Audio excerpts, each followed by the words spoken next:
Halo men, gimana kabarnya hari ini? Jangan lupa tersenyum ya. Kali ini kita akan bahas lanjutan keseruan cerita di chapter sebelumnya. Pada chapter sebelumnya diceritakan 4 Raja Naga pengkhianat berhasil dibunuh. Dan Tan Sanzang beserta murid-muridnya yang sudah sampai di Kerajaan Tengkorak Putih. Bagaimanakah kelanjutan ceritanya? Tonton video ini sampai akhir ya. Oh iya, terima kasih untuk kalian sudah menonton video di channel ini. Untuk membuat channel ini berkembang, jangan lupa like dan subscribe-nya kawan.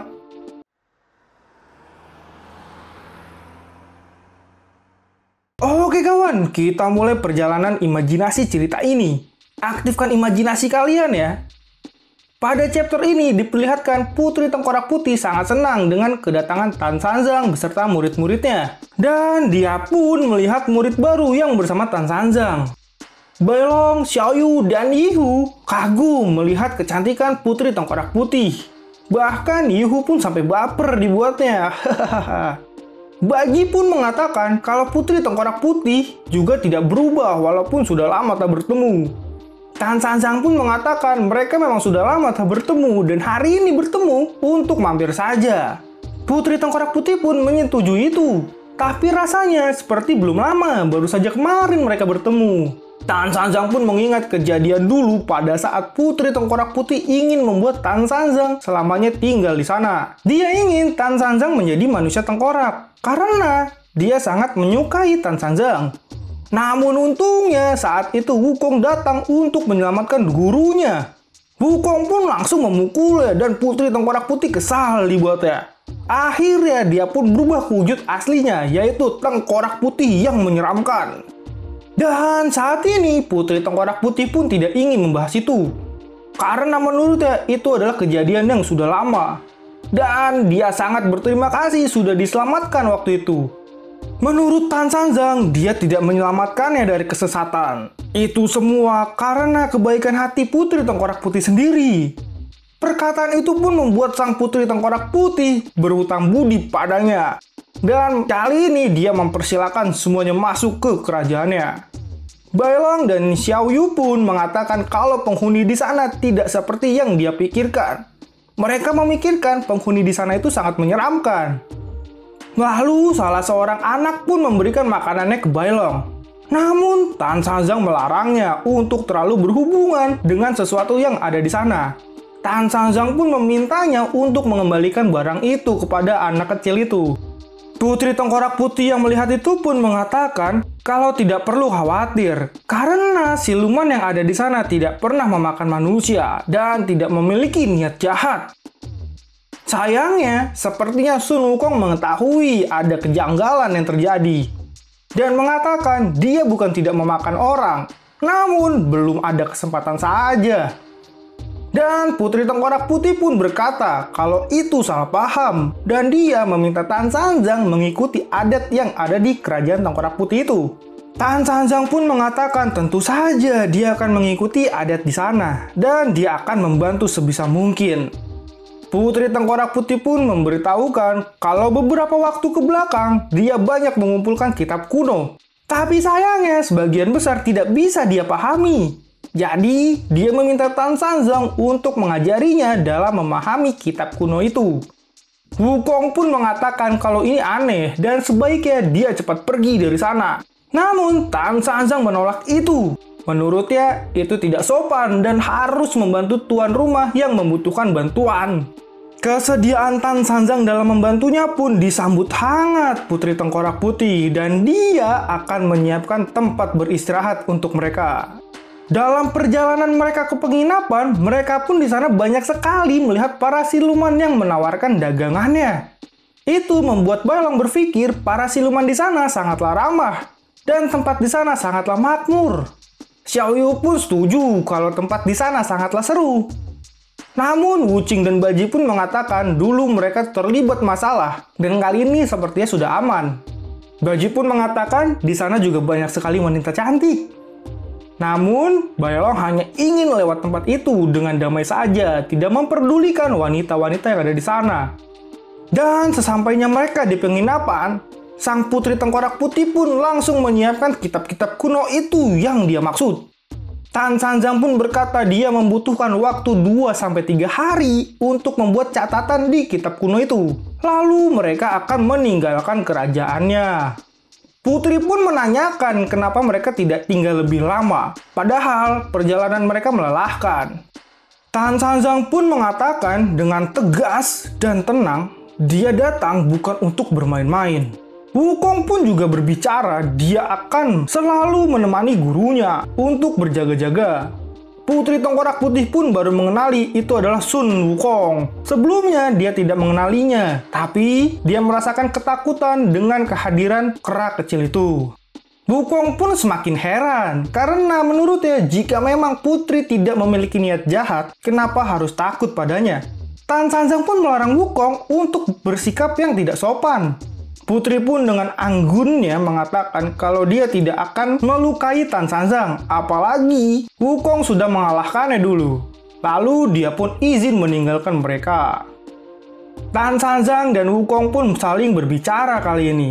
Menurut Tan Sanjang, kali ini siluman Tengkorak Putih tidak memiliki niat jahat, karena tatapan mata dan hatinya sangatlah damai.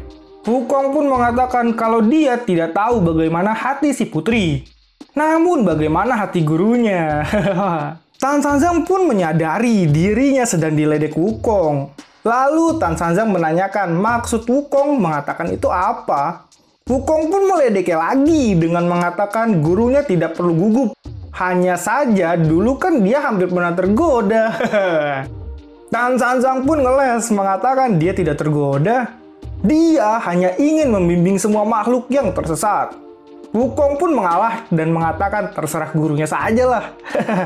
Lalu saat ini Tan Sanjang pun mulai bekerja dan Wukong hanya tidur di sebelahnya. Sedangkan di sisi murid-murid Tan Sanjang yang lain, mereka sangat senang sudah ditempatkan di penginapan yang luas dan nyaman. Wuqing pun mengatakan saat ini mereka hanya perlu menunggu 2-3 hari untuk menunggu gurunya menjelaskan kitab kuno ke sang putri Tengkorak Putih. Bai Long pun melihat ke luar penginapan. Di sana terlihat sangatlah ramai dan dia ingin sekali pergi berjalan-jalan.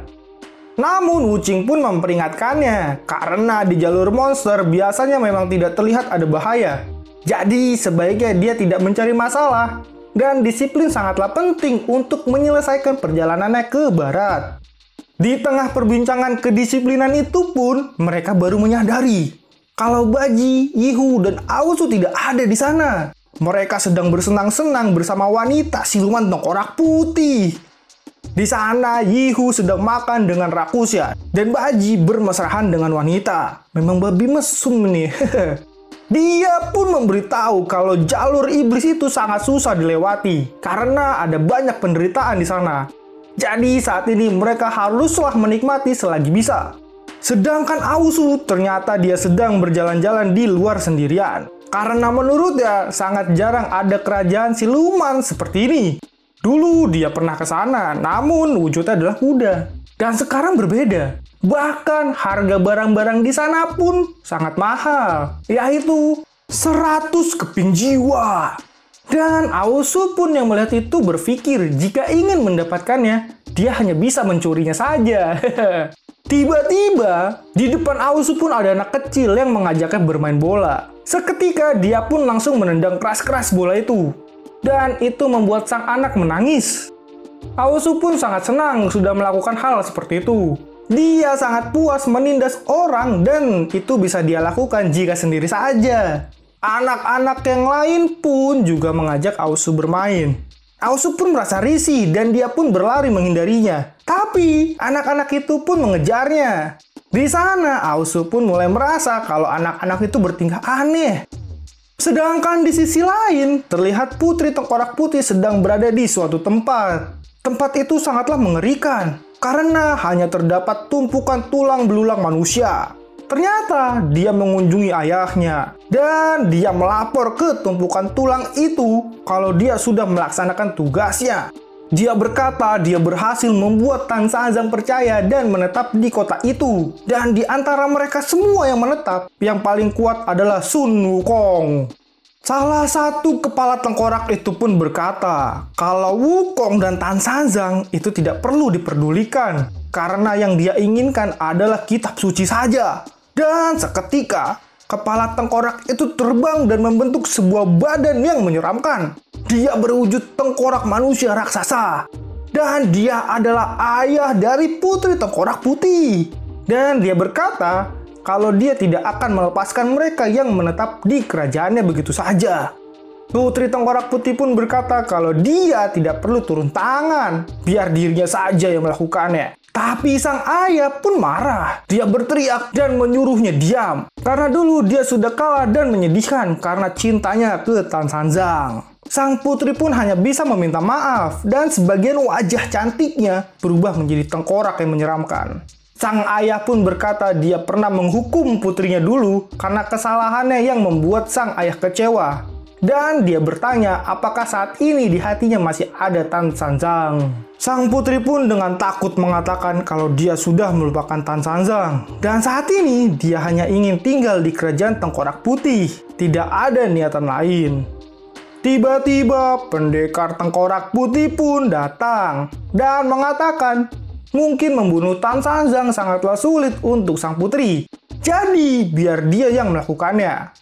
Meskipun saat ini ada siluman hebat Sun Wukong, namun di kerajaan Tengkorak Putih mereka lebih diuntungkan. Jadi pendekar Tengkorak Putih pun sangat yakin bisa menghabisi mereka semua. Sang ayah pun setuju dengan perkataan itu. Semua itu karena kerajaan Tengkorak Putih berada di celah kehidupan. Itu membuat aura yang ada di sana tidak bisa dikalahkan. Dia pun memerintahkan putranya sang pendekar Tengkorak Putih yang dia percayai untuk menghabisi Tan Sanzang dan murid-muridnya. Dan malam ini, dia juga akan turun tangan sendiri. Lalu dia pun mengeluarkan kemampuannya, aura kematian Huangwan. Aura itu membuat awan di sana menghitam. Dan beberapa binatang pun berubah menjadi tengkorak. Sayangnya cerita pun dibawa kembali ke tempat Baji. Di sana Baji dan Yihu pun masih asik bersenang-senang. Namun tiba-tiba Yihu merasakan hal yang aneh di sana. Dia merasa makanannya menjadi aneh dan dia memuntahkan makanan itu. Baji pun baru menyadari ternyata semua makanan yang ada di sana berubah menjadi busuk. Salah satu wanita pun menanyakan kenapa Baji sangat gelisah. Dan dia dengan cepat langsung mencium Baji. Namun ternyata siluman itu meniupkan sesuatu ke mulut Baji.